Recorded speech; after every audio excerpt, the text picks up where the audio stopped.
না করিলাম বন্দেগি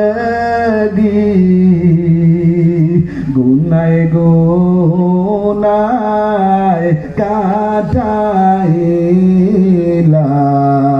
জিন্দেগি তওবা করে আবার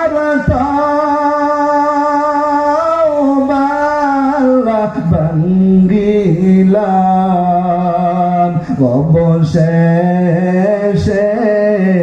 খাঁটি তওবা করিলাম অবশেষে খাঁটি তওবা করিলাম। তওবা করলে মাফ করবে তিনি কে? আরে যেটা বলতে হবে কে? আল্লাহ বলে ও বান্দা মুসা পয়গম্বরের জমানার ঘটনা বান্দা খেয়াল করিয়া শোনো। সমাজের মধ্যে সবচাইতে নিকৃষ্ট জালেম সব গুনাহ তার ভিতরে আছে। সমাজের মানুষ তাকে দেশান্তর কইরা পিটাইয়া পিটাইয়া জঙ্গলের মধ্যে ফালাই দিছে। ভালো মানুষ না খারাপ মানুষ? আমাদের সমাজের মধ্যে কিছু সন্তানটা আছে মুরব্বীদেরকে দেখলে সালাম দেয় না, উলামায়ে কেরামদের সাথে টিটকারি করে, মুরব্বীদের সাথে বেয়াদব করে, আছে না নাই? এ বান্দা আবু জাহেল কিন্তু পয়গম্বরকে দেখছে, উতবা কিন্তু আমার পয়গম্বরকে দেখছে। আবু জাহেল আমার পয়গম্বরকে বারবার দেখেছে, কিন্তু কপাল কিন্তু পোড়া কপাল। এ দুনিয়ার মুসলমান কেমনে বুঝাইব রে ভাই? ও পর্দানেশী মা, তোমাকে শুধু কি রান্না করার জন্য আমার আল্লাহ বানাইছে? খালি ঘর গুছানোর জন্য বানাইছে? তোমার জন্য কি ওয়াজ মাহফিল নাই? তোমার জন্য কি নামাজ নাই? কয়দিন তুমি নামাজটা ঠিক মতো পড়ছো? মনটারে একটু বুঝাইয়া দেখো। ওরে মা, তুমি জীবন বইরা তুমি সংসার করলা, পাঞ্জেগানা নামাজ তুমি ঠিক মতো পড়ে নাই। আল্লাহ পাক রব্বুল আলামিন স্বামীকে বলবে, স্বামী দাঁড়াও, তোমার আন্ডারে তোমার সন্তান, তোমার বিবিটাকে তুমি চালাইছো, তোমার সন্তানকে তুমি চালাইছো। আল্লাহ বলবেন, হে বান্দা হিসাব দেও। সন্তানটা ডাক দেয়া বলবে, ও আল্লাহ আমার কোনো দোষ নাই। কয় কেন তোমার কোনো দোষ নাই? কয় আমার বাবা, আমি ঘুমায় রয়েছে, একদিনও আমাকে নামাজের কথা বলে নাই। আল্লাহ বলবেন, সন্তান তুই জান্নাতে যা, তোর বাবার আমার সাথে হিসাব নিকাশ আসে। এরে বাবা, তোর পায়ের উপর হাত রেখা আমি ভুলিয়া যাই, জীবনে গুনাহ অনেক করেছো, তওবা করে আমার মালিকের দরবারে তোমাকে যাইতে হবে। যাইবা তো কি নিয়া যাইবা? এই জন্য মুসা পয়গম্বর আল্লাহ পাক রব্বুল আলামিনের বান্দা বাইরে বাইরে জঙ্গলের মধ্যে ফালাইয়া দিছে। কি করছে? জঙ্গলের মধ্যে ফেলাই দিছে। এখন আর তার সমাজের মধ্যে কোনো গ্রহণযোগ্যতা নাই। এত খারাপ হয়েছে, পুরো একটা মানুষ পুরা সমাজ তারে একবারে পাকাইলেছে। এমন মানুষ আছে না নাই? আপনাদের এলাকায় নেই, আমাদের কালীনগর আছে। একজনের পুরো মহল্লা নষ্ট করার জন্য যথেষ্ট আছে না নাই? আছে না নাই? এ দুনিয়ার মুসলমান, ও পর্দানেশী মা, মাইকের আওয়াজ।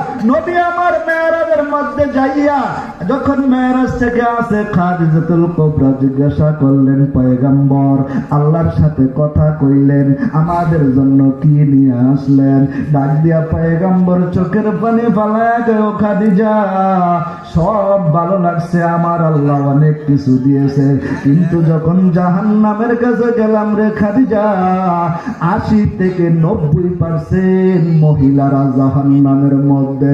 মায়ার নবী চোখের পানি ছেড়ে দিয়ে দেখতে বলে, খাদিজা আমি মনটা মানতে পারি না, কেন আমার আল্লাহকে জিজ্ঞাসা করলাম, ও মালিক, জাহান্নামে এত মহিলার যাওয়ার কারণ কি? কয় পয়গম্বর খাদিজাতুল কুবরাকে ডাক দে, বলে খাদিজা শোনো, ও আমার মাইকের আওয়াজ গঞ্জ কুমারী আর মা বোনরা, তোমাদেরকে মেসেজটা দেওয়ার জন্য বলতেছি। এই মেসেজটা নিবা কেন? 90% মহিলারা জাহান্নামে যাওয়ার কারণ, 1 নম্বর কারণ হইল কথায় কথায় স্বামীরে অভিশাপ দেয় কি দেয় না? কয় তোমার ঘরে আইসা 20 বছর সংসার করছি, একদিনও ভালো করে খাইতে পারলাম না, আছে না নাই? একদিন একটু ব্যাখ্যা বাজার থেকে লবণ আনতে ভুলে গেছে। কি আনতে? বাজার সব ঠিক আছে, কিন্তু লবণটা আনে নাই। বিবি উচ্চ আওয়াজে বলে, তোমার ঘরে আইসা আমি ঠিক মতো একদিন ভালো করে পড়তে পারলাম না। পয়গম্বর বলেন এই সমস্ত নারীদের জন্য জাহান্নামের বেশিরভাগ বহঞ্চ। আর কিছু কিছু মহিলারা আছে সারাদিন মোবাইলের মধ্যে অশ্লীল সিনেমা দেখে, আছে না নাই? জমানা মোবাইলে খাইছে, জমানা মোবাইলে খাইছে, ঠিক কিনা কোন কাকা? অল্প বয়সের ছেলে মেয়ে প্রেমে জড়াইছে, জমানা কিসে খাইছে? মোবাইলে খাইছে, জমানা ফেসবুকে খাইছে। কিছুদিন আগে এক মুরব্বী কাকা দেখেন টিকটক আইডি খুলছি, আমার বৌমা টিকটক করে, শ্বশুর খুশি। নাউজুবিল্লাহ কোন জয়। অনেক এরকম দেখেছি, এমন শ্বশুরও পেয়েছি যে এই শ্বশুর এই বউকে গ্রহণ করবে না। আপনারা সালাম দেয় মানুষ মানুষের সামনে আওয়াজ দেওয়ার জন্য। আপনাদের পাশে কবরস্থান আছে না, ওইখানে সালাম দিলেও তো আওয়াজ বেশি হবে, আছে বুঝুন নাই? আর কবরস্থান থেকে যদি কেউ সালামের উত্তর লয়, তখন তো চিৎকার দিয়ে আপনি নিজে মরে যাবেন। আরে মানুষ শুধু যে বেহুশ, মানিল না তারা। আল্লাহ আমার দয়াল মাওলা রে,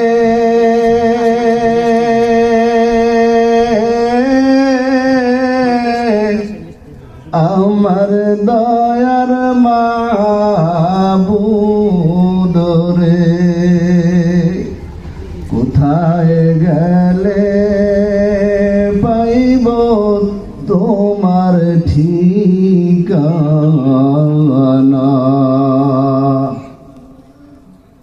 আল্লাহ পাক রব্বুল আলামিন ডাক দিয়া কয়, গোলাম, যদি আমি মালিককে পাইতে চাই, এ বান্দা কে না চায় আমার মালিককে খুশি করতে? বলেন আপনাদের জবান থেকে শুনতে চাই, আল্লাহ পাককে খুশি করতে চাই কি চাই না? খুশি করার জন্যই তো এখানে আসছি। কেমন করে খুশি করবেন পয়গম্বর আমার জানায়া দেন। যদি তুমি এই যে জান্নাতের বাগান, এই জান্নাতের বাগানে যারা আসছে রে ভাই, তাদের কপালটা বড় ভালো। কিন্তু সমাজের মানুষ সন্তানটাকে বলে, আমার সন্তানের কপাল বড় ভালো, সন্তান ইউরোপে থাকে, কপালের প্রশংসা করে কি করে না?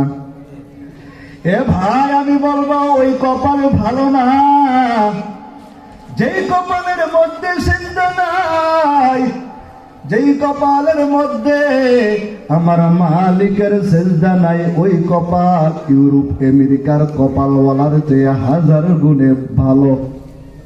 ভালো না? যদি আমার কথা বুঝেন রে ভাই, মসজিদের পাশেই তো কবরস্থান, সেখানে আপনি একটু যাইয়া যাইয়া দেখেন কেমন লাগে। কবরওয়ালা ডাক দিয়া কয়, ও ভাই, কতদিন হইল কবরে শুয়ে আছি, ওরে সন্তান, এই তো চটপটিয়া ময়দানের মধ্যে ওয়াজ হইতাছে, একটু ওয়াজে যদি যাইতি। হুজুর ওয়াজে গেলে কি হবে? আমি বলবো রে ভাই, তোমার মা বাবা যদি কবরে ঘুমায়, আর আজকে যদি কবরের মধ্যে থাইকা মা বাবা চিৎকার করে ওই চিৎকারের আওয়াজ যদি তুমি শুনতা, তাহলে আর মা গো তুমি তো কাজের মধ্যে থাকতা না। স্বামীটাও বিদায় নিয়া কবরে চলে গেল, সন্তানটাও বিদায় নিয়া কবরের মধ্যে ঘুমায়। কয়দিন ডাক দিয়া মালিক রে বলছো, ও দয়ার মালিক, সামনেই তো রমজান আসতেছে, তুমি আমার বাবার কবরটাকে জান্নাতের বাগান বানায়া দাও। এমন সন্তান যদি আমাদের ঘরে ঘরে হইত রে গোলাম, তাহলে ভাগ্যটা কতই না বড় ভালো। আজকে তোমাদের এই চটফটিয়া এলাকার মসজিদের যুবকদের সবার উদ্যোগে মাহফিল সাজাইছে। এই মাহফিলে যারা আসছো তারা কিন্তু ঠগনাই জিতে গেছো। কই কেমনে জিতে গেলাম? আমি খোদার কসম করে বলি, ও ভাই আজকে রাত্রে যদি তোমার দুনিয়ার থেকে অন্তিম হয়ে যায়, মনে করবা এই জান্নাতের বাগানটা তোমার জন্য জান্নাতের কারণ হবে কি হবে না? কেমনে জান্নাতের কারণ হবে রে ভাই? ও ভাই তুমি মনটারে একটু বুঝাইয়া দেখো। তোমার বাবা ছিল, তোমার দাদা ছিল, নানা ছিল, আজকে তারা জমিনের মধ্যে নাই। আমার মালিক ডাক দিয়ে কয়, ও গোলাম চারদিকে তাকাও। এই চটপটিয়া ঈদগার ময়দানে কত বন্ধুর সাথে খেললাম, কত রকমের খেলার সাথী ছিল, আজকে জমিনের মধ্যে নাই, কবরে ঘুমায়। তুমি যাইয়া কবরওয়ালার পাশে দাঁড়াইয়া হাজার ডাকলেও কিন্তু কবরওয়ালা শুনবে না। এই জন্য সময় আসছে, সময়টারে তুমি যদি এখন কাজে না লাগাও, একদিন এই সময় তোমাকে অভিশাপ দিবে। আমার মালিক হাসরের ময়দানে ডাক দিয়া বলবে, ও গোলাম, মসজিদের থেকে মুয়াজ্জিন দৈনিক কয়বার? পাঁচবার কইরা ডাকছে। মনটারে একটু বোঝায় দেখো রে মন, যাদের জন্য কিস্তি লইলা তারা তোমায় চিনবে না, যাদের জন্য সুদ খাইলা তারা তোমায় কিন্তু চিনবে না, যাদের জন্য অহংকার কইরা জমিনে চলছো, ও গোলাম ওই বান্দাগুলা তোমাকে কিন্তু কান্দে করিয়া কবরের মধ্যে রাইখে আসবে। একদিন, 2 দিন, 3 দিন আর কান্না করবে, তারপরে ভুলে যাইবে, আগের মতো তারা আনন্দ করবে, তোমার কথা কিন্তু আর মনে করবে। কেন রে এমন হয়ে গেল রে ভাই? আমার মালিক ডাক দিয়ে কই, গোলাম দুনিয়ার সব ভালোবাসা না পাক, আমি রবের ভালোবাসা আর পয়গম্বরের মোহাব্বত শুধু পাক। এটার মধ্যে কোনো স্বার্থ নাই। নেতা কর্মীকে ভালোবাসে স্বার্থের জন্য, স্ত্রীও স্বামীকে ভালোবাসে, কোন স্বার্থ অবশ্যই আছে। আমি বলবো রে ভাই, হায়াতের জিন্দিটা বড় ভয়ঙ্কর, কোন জিনিসে তোমাকে দোকায় ফালাইছে। ওরে ভাই মনটারে একটু নরম কইরা দিয়ে দেখো, আজরাইল তোমার আমার পিছনে কত কাছে। এই তো গত বৃহস্পতিবার এই চটপটি আপনাদের পাশে গঞ্জ কুমরিয়া মহিউদ্দিন ভাইয়ের সাথে একসাথে এশারের সময় দস্তরখানে খাইলাম। হঠাৎ কইরা দেখে রাত্রে 3টা বাজে কাটলারি, মনটা একটা এমন একটা কামড় দিল, কি হয়ে গেল? সন্তানটা ডাইকে কই, হুজুর আমার বাবা জমিনে নাই। ওরে আমার পরদান এসে, মা তুই কেন এত অহংকার করো? আমার মালিক তোর পিছনে আজরাইল লাগাইছে। ও বান্দা তুই কোথায় যাবি, কোথায় যাবি? আমার আল্লাহ বলেন, ফাইনামা তুওয়াল্লু فثم وجه الله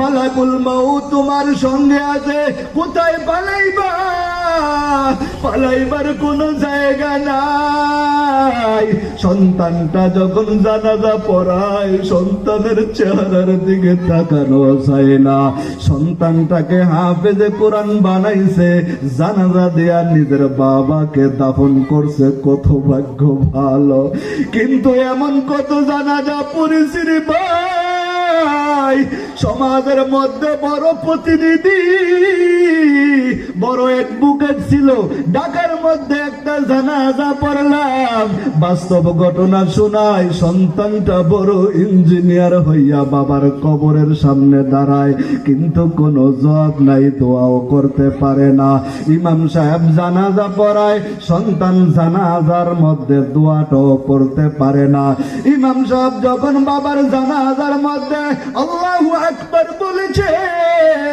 সন্তানটা পিছন থেকে হাউ মাউ করে কান্না করে ইমাম সাহেব বুঝতেছে কি হয়ে গেল জানাজার পরে সন্তানটাকে ডাক দে ও ভাই তুমি কেন এত বড় কান্না করতেছো কি হয়ে গেল কয় হুজুর আমার বাবা জীবনের সব মেহনত আমার পিছনে লাগাইছে আমাকে বড় ডাক্তার আর ইঞ্জিনিয়ারও বানাইছে কিন্তু বাবার জানাজা পড়লাম দুরূদ শরীফও পড়তে পারি না সানাও পড়তে পারলাম না জানাজার মধ্যে একটা দোয়া আছে জানাজার নামাজ না জানাজা অর্থই তো দোয়া কয় আমার মতো পোড়া কপাল এই জমিনে আর কেউ নাই কেউ নাই বাবায় টাকা কামাইয়া কামাইয়া ঢাকার শহরে গাড়ি চালায় রিক্সা চালাইয়া আমি গোলামকে কত বড় করলো তারপরে বাবার কথা শুনলাম না একদিনও বাবার কবরের মধ্যে যাইতে পারলাম না আমার চেয়ে পোড়া কপাল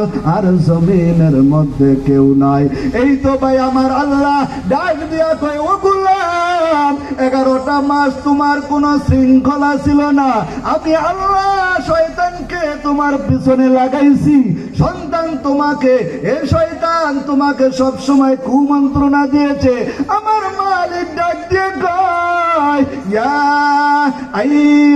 আইয়ুহাল্লাযীনা আমানু কুতিবা আলাইকুমুস সিয়াম এ গোলাম আমি তোদের উপরে রমজানের রোজাকে ফরজ করে দিয়েছি কেন জানো আমার মালিক সামনে বলে লাআল্লাকুম তাত্তাকুন আল্লাহু আকবার আমার মালিক ডাক দিয়া কয় ও বান্দা রমজান মাস আইয়া গেছে তোমার বড় সুযোগ আইছে অফার নেওয়ার জন্য যারা 11 মাস ইবাদত করবে তাদের জন্য রমজান মাসে আল্লাহ স্পেশাল বোনাস দিবে কয় রমজানের বাহিরে একটা ফরজ করলে তুমি একটা ফরজের সওয়াব পাইতা একটা নফল করলে একটা নফলের সওয়াব পাইতা পয়গম্বর আমার হাদিসের মধ্যে কয় এই ব্যক্তিটা রমজানের মধ্যে একটা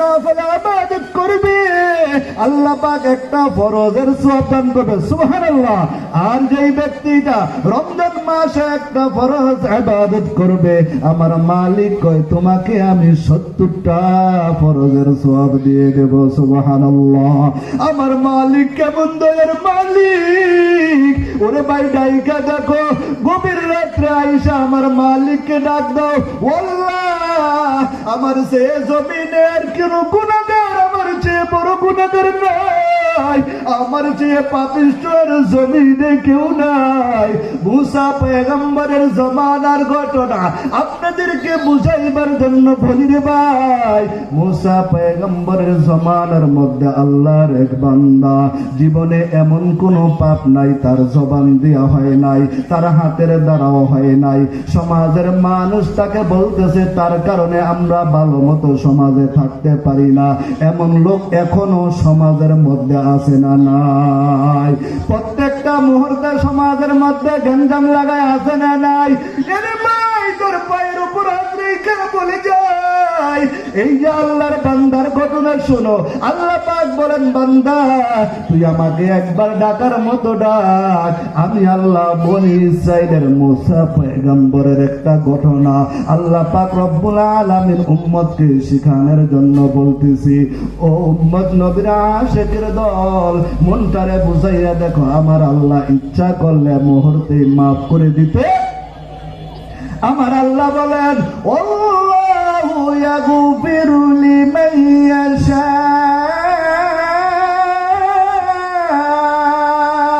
আল্লাহ বলেন বান্দা গুনাহ করছো, আমি রবের কাছে তওবা করবা। এ বান্দা তোর গুনাহ কি পরিমাণ হয়েছে? সমুদ্রের ফেনা পরিমাণ। কোনো চিন্তা ভাবনার কোনো কারণ নাই, টেনশনের কোনো কারণ নাই। নিজের নফসটাকে একটু ছোট করিয়া আমি মালিকরে ডাক দাও, আল্লাহ আমার চেয়ে গুনাহগার আর জমিনে কেউ নাই, আমার চেয়ে অন্যায়কারী আর কেউ জমিনে নাই। মুসা পয়গম্বর আল্লাহ পাকের বান্দা, আল্লাহ পাক রব্বুল আলামিন মুসা পয়গম্বরকে ডাক দিয়া কয়, ও মুসা পয়গম্বর, এলাকার মানুষ এই মুসা পয়গম্বরের জমানার চমৎকার ঘটনা আল্লাহ পাক যদি কাউকে মহব্বত করে, আল্লাহ পাক जिसे मुझको दूर कर ताकि देखो मुझ में तुझको एक नजर, हकीकत से तू दुनिया बेखबर है, दुनिया की नुमायाश पर नजर है। এই জন্য মায়ার নবীকে খুশি করার জন্য কারা কারা তৈরি আছে? দুটি হাত তুলে দেখা। আমার আল্লাহকে খুশি করবো তো ইনশাআল্লাহ। মাওলার ইশকে জ্বলে আগুন, জ্বলে নামাজ হবে। এই পাগলটা কই নিবাইলে যে নিবে না, পুরে পুরে সহ এই যে পাগলের সিনা, পুরে পুরে সাইহাইল এই যে পাগলের সিনা। মাওলা তোমায় ভালোবেসে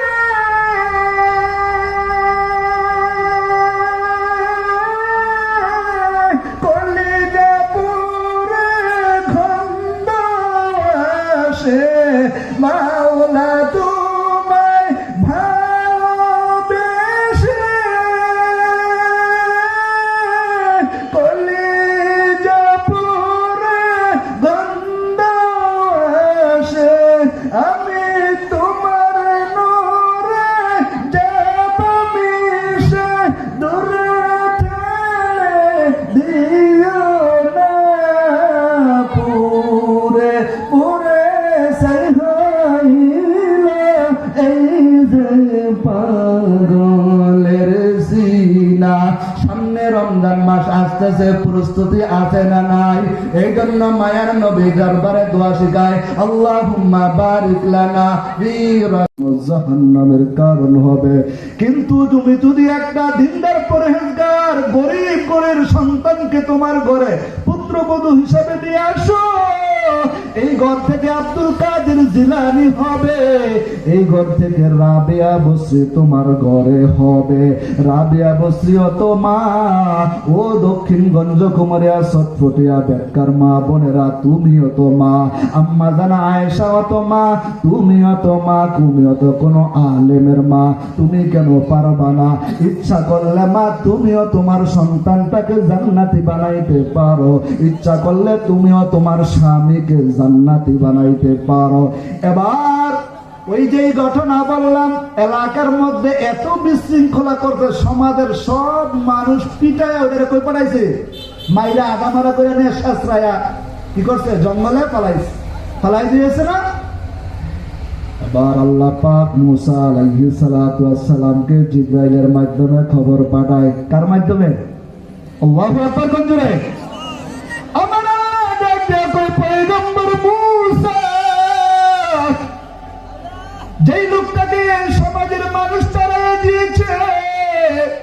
ওই লোকটা আসলেই তো ভালো ছিল না, কিন্তু মূসা পয়গম্বরের কাছে যখন আল্লাহ ওহী পাঠায়, আল্লাহ কয় ও মালিক আমি বুঝলাম না এইটা তোমার বন্ধু হয় কেমনে, একজন খারাপ মানুষ, সমাজের সবাই তাকে খারাপ জানে, আমি পয়গম্বরও জানি এই লোকটা খারাপ, তাকে জঙ্গলে ফালাই দিছে, সে আবার তোমার বন্ধু হয় কেমনে? মূসা পয়গম্বরকে আল্লাহ পাক বলেন ও পয়গম্বর মূসা, তুমি জানো না রে মূসা, ওই বান্দাটাকে যখন সমাজের মানুষ দূর দূর করে তাড়াইছে, জঙ্গলের ভিতরে বান্দারা যখন সাপ বিচ্ছু বাঘের ভয়, গভীর রাত্রে উইঠা উইঠা বান্দারা মৃত্যু সজ্জায় হয়ে গেছে, এখন ডাইনে তাকায়া দেখে বাঘ বিচ্ছু, সামনে তাকায়া দেখে অন্ধকার আর অন্ধকার, কেউ নাই, দিলের ভিতরে অনুশোচনা আসছে আমার মালিক ছাড়া কেউ বাঁচাইতে পারবে না। ওই বান্দাটা ওই মুহূর্তে এমন ভাবে তওবা করছে, কেমন তওবা করছে, আমার ডাক দিয়া বলে আল্লাহ এই মুহূর্তে তুমি ছাড়া আমার কোনো মালিক নাই, তুমি ছাড়া আমাকে আর কেউ বাঁচাইতে পারবে না রে আল্লাহ, ও দয়ার মালিক তুমি যদি মাফ না করো আমি জাহান্নামের লাকড়ি হইয়া যাইব, তুমি যদি আমাকে মাফ না করো আমি বড় জাহান্নামের আসামি হয়ে যাব। আমার আল্লাহ বলেন মূসা রে যা যা যা, ওই বান্দাটা এমন ভাবে তওবা করছে আমি আল্লাহ তাকে জমিনের মধ্যে থেকে সবচাইতে প্রিয় মানুষ বানাইয়া। কয়টা? আরো জোরে, আরো জোরে। 11 তারিখের আগে 12 তারিখের আগে কয়টা? আল্লাহ পাক রব্বুল আলামিন বলেন 4টা কাজ বেশি বেশি, রাসূল আমার বলেন 4টা কাজ বেশি বেশি। 1 নম্বরে এইটা বললেই শেষ করে দেব আজকের সবক। 4টা কাজ বেশি বেশি। কয়টা কাজ? কয়টা কাজ? জোরে কোনা কয়টা? স্টেজে যারা কয় আছে হেরা কইব না কয়টা? হ্যালো মনে জবান নাই, আছে স্টেজে যারা আছে কয়টা? আর জোরে কয় কাজ? এখন যদি রিগেল চেয়ারম্যান কইতো যে 4টা কোতালে 1000, দেখবেন যে হাগু পালা মায় কইতো বলা তাড়াতাড়ি যা ছটফটিয়া মাঝে খালি কইতাল লই 1000, কইতাল লই সুরমায়ার নোটটা মিলতো। টাকার পাগল হইছো কদুমা? রমজান মাসে কয় কাজ? লা ইলাহা ইল্লাল্লাহ, লা ইলাহা। 1 নম্বর লা ইলাহা, লা ইলাহা। 2 নম্বরে ইস্তেগফার, আস্তাগফিরুল্লাহ, বলেন আস্তাগফিরুল্লাহ। কটা গেল? কটা গেছে? কথা বলে মজা হইতেছে। কয়টা? সহজ না কঠিন? এই জন্য সহজ আমল কত সুন্দর। 1 নম্বরে লা ইলাহা। যারা কোরআন শরীফ পারেন না তাসবিহ হাতে নেবেন, এই 2 কাজ লা ইলাহা, আস্তাগ। নবী দেখেন কোনো কিছু বাদ দেয়, মুমিন কিছুই পারো না, খালি রমজান এই 4টা লা ইলাহা, আস্তাগ। আর 2টা বাংলায় কয়ে নেবেন। বাংলায় কি? আল্লাহ তুমি জাহান্নাম থেকে মুক্তি দাও, জান্নাত দাও। কটা হইলো?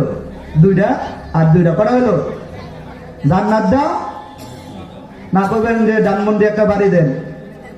হ্যাঁ কইেন। এক বান্দা এক বেলায় প্রত্যেক দিন নামাজের মধ্যে দোয়া করে আল্লাহ তুমি আমার 1 লক্ষ টাকা দাও। কয় লক্ষ টাকা? দোয়া করতে করতে বিরক্ত হয়ে গেছে, 1 লাখ টাকা চাইছে আল্লাহর কাছে। 1 লাখ টাকা কয় টাকা? পরে রাগ হয়ে যায় যে বিরক্ত হয়ে টাকা পায় না। পরে নামাজ পড়ে একদিন কয় আল্লাহ তুমি যদি বিশ্বাস না করো 50,000 রাইখা দাও আর 50,000 আমার দিয়ে দাও। আছে না এমন মানুষ? হ্যাঁ মুসলমান আছে, আছে। আহা আরে ভাই, টাকাওয়ালা জিন্দগি, মন চায় জিন্দগি, রব থেকে গায়রুল্লাহর দিকে জিন্দগি। এই জিন্দগি তো কুকুরের জিন্দগি। কুকুর তো খারায়া মতে যে আল্লাহর রাসূলকে চিনল না, আবু জাহেলের মতো মানুষ জমিনের মধ্যে কিয়ামত পর্যন্ত লানত প্রাপ্ত। ওই আবু বকরের মতো জিন্দগি বানাও তো আমার আল্লাহ দুনিয়া থেকে বলেন জান্নাতি। ওমরের মতো জিন্দগি বানাও, আমার রব বলে দুনিয়ার থেকে গ্যারান্টি জান্নাতের, যে ওমর নবীর কল্লা আনতে গেছে, নিজের কল্লা ঝুঁকাইয়া দিছে, নবী আপনি আমার কল্লা নিয়ে নেন। আল্লাহ বলেন এর বিনিময়ে তুমি জান্নাত পাইছো। আল্লাহ বলেন এই হলো জীবন, কিন্তু কুকুরের জীবন বানায় না। ও যুবক ভাই, তোর পায়ে ধরি। ও বৃদ্ধ বাবা, তোমার কি মেসেজ আসে নাই? তোমার চুলগুলা দাড়িগুলা কি সাদা ছিল? তোমার কি কালো ছিল, এখন সাদা হয়েছে? চামড়াগুলা টান টান ছিল। ও যুবক, তুমি কখন ফিরবা? আসো, সময় থাকতে আসো। কিন্তু এমন সময় আসবা মসজিদের মধ্যে দুইজন ধরে ধরে আনবে, আর খালি কহেবা আহ আহ, চাইতে পারে, কোনো কাজ হবে না। আল্লাহ বলেন জৈবনের এক ডাক, বৃদ্ধকালের হাজার ডাক। এই জন্য জৈবন কালে ডাকবো কি ডাকবো না? এই জন্য ডাইকা দেখো, আল্লাহ পাক বলেন বান্দা ফাজকুরুনি আযকুরুকুম, ফাজকুরুনি আযকুরুকুম। দুনিয়ার মানুষ এক ডাকের উত্তর এক ডাক দেয়। রব বলেন বান্দা তুই একবার ডাকবি, আমি এক ডাকের সারা 10 বার দেব। সুবহানাল্লাহ। আল্লাহ পাক আমাদের সবাইকে বোঝা এবং আমল করার তৌফিক দান করুক। আমি তো আপনাদের এলাকার মানুষ হই, প্রত্যেক বছরে আসি, ভাইরা খুব মহব্বত করে। আপনাদের এই যে সটপরিয়া সোবান মেম্বারদের মসজিদে আছে। আমার বাড়ি তো কালীনগর। আমার ভাই মুফতি রুহুল আমিন সাহেব, সে খুব বড় বক্তা, ভাইয়ের সাথে থাইকা থাইকা শিখছি। আপনাদের মসজিদের সভাপতি খুব মহব্বত করে, আমিও খুব মহব্বত করি। কারণ যার সাথে যার মহব্বত, তার সাথে তার। এখন বুঝেন কার লগে মহব্বত লাগাইছেন, জেমসের লগে, মেসির লগে, নেইমারের লগে। এটা তো আবার